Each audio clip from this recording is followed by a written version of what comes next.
স্বল্প দূরত্বে উন্নত যাত্রী সেবার লক্ষ্যে যোগাযোগ ব্যবস্থা সহজতর করার জন্য 2013 সালে চীন থেকে 20টি ডেমু ট্রেন আমদানি করেছিল রেল কর্তৃপক্ষ, যার ব্যয় ছিল 654 কোটি টাকা। আমদানি করা ডেমু ট্রেনগুলো মাত্র 5-6 মাসের মধ্যেই বিকল হতে শুরু করে। নতুন প্রযুক্তির প্রয়োজনীয় জ্ঞান ও দক্ষ জনবল না থাকায় বারবার মেরামতের চেষ্টা ব্যর্থ হয়েছে। 1 বছর আগে স্থায়ীভাবে অচল হয়ে পড়ে সব ট্রেন। বিগত ফ্যাসিস্ট সরকারের এমপি ও মন্ত্রীদের দ্রুত সিদ্ধান্তে কোটি কোটি টাকার এসব ট্রেন কিনে মূলত রাষ্ট্রের অপচয় করেছিল বিগত সরকার। স্বল্প দূরত্বে দ্রুত চলাচলের প্রতিশ্রুতি দিয়ে ট্রেনগুলো রেলওয়েতে সংযোজন করা হয়। কেনার সময় চুক্তিতে প্রতিশ্রুতি ছিল টানা 30 বছর ব্যবহার করা যাবে। চলাচল অযোগ্য এসব ট্রেনে আয়ের চেয়ে মেরামত খাতে ব্যয় বাড়তে থাকে। এক পর্যায়ে 2019 সাল থেকে ডেমু ট্রেনে যাত্রী পরিবহন সেবা বন্ধ হয়ে যায়। সরেজমিনে চট্টগ্রামের পাহাড়তলী লোকোমোটিভ ডেমু ওয়ার্কশপে গিয়ে দেখা যায় ট্রেনের ভাগাড়ে পরিণত হয়েছে পুরো এলাকা। ঘন জঙ্গলের ভেতর পড়ে থাকা ট্রেনগুলোর বিভিন্ন যন্ত্রাংশ খসে পড়েছে।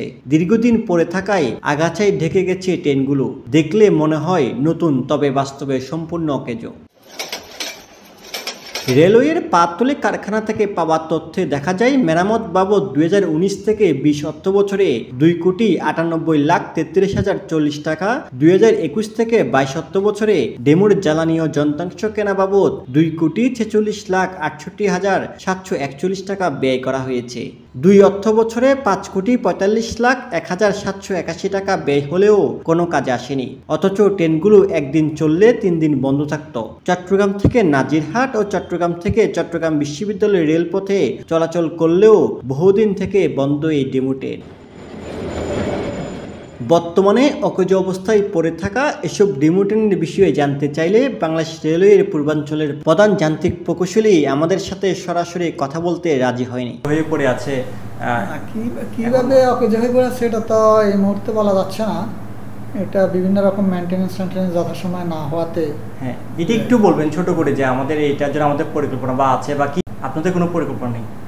আমাদের বলতে এখন আর নাই। রেল ভবন থেকে যদি এটা কোনো করে কোনো মেরামতের উদ্যোগ নেয় তাহলে হতে পারে। ওখান থেকে একটা বিষয় ছিল নাজিরহাটে তো কিছুদিন আগে গত বছরও চলেছিল, এখন তো এটাও বন্ধ। সবই বন্ধ, মানে ড্যাম এখন কোনোটাই চলে না। সর্বশেষ তো নাজিরহাট রুটে চালু ছিল, এটাও বন্ধ হয়ে গেছে কি কারণে? এটা একটু আমাদেরকে বলেন। এগুলো তো বলতে পারবেন? এগুলো তো আমি ভিডিও বলতে যাচ্ছি না। শুধুমাত্র ট্রেন কিনতে নয়ছে হয়েছে সেখানেই শেষ নয়। 654 কোটি টাকা ব্যয়ে ট্রেন কেনার আগে অন্তত 30 জন রেলওয়ে কর্মকর্তা 2 মাস অবস্থান করেন চীনে। অথচ সুদূর প্রসারে চিন্তা না করে বাংলাদেশের আবহাওয়ায় অনুপযোগী এই ট্রেনগুলো কেনা হয়। কথা ছিল 650 কোটি টাকার এসব ডেমো ট্রেনগুলোর মাধ্যমে ট্রেন চলাচলে যাত্রীদের ভোগান্তি কমবে, কিন্তু এখন সেই ট্রেনগুলোকে লোকচক্ষুর আড়াল করে এভাবে ফেলে রাখা হয়েছে লোকোশেডে। এভাবে অকেজো অবস্থায় ডেমো ট্রেনগুলোকে ফেলে রাখার চিত্রই বলে দেয় রাষ্ট্রের এতগুলো টাকার কোনো মূল্য যেন নেই রেলওয়ে কর্মকর্তাদের কাছে।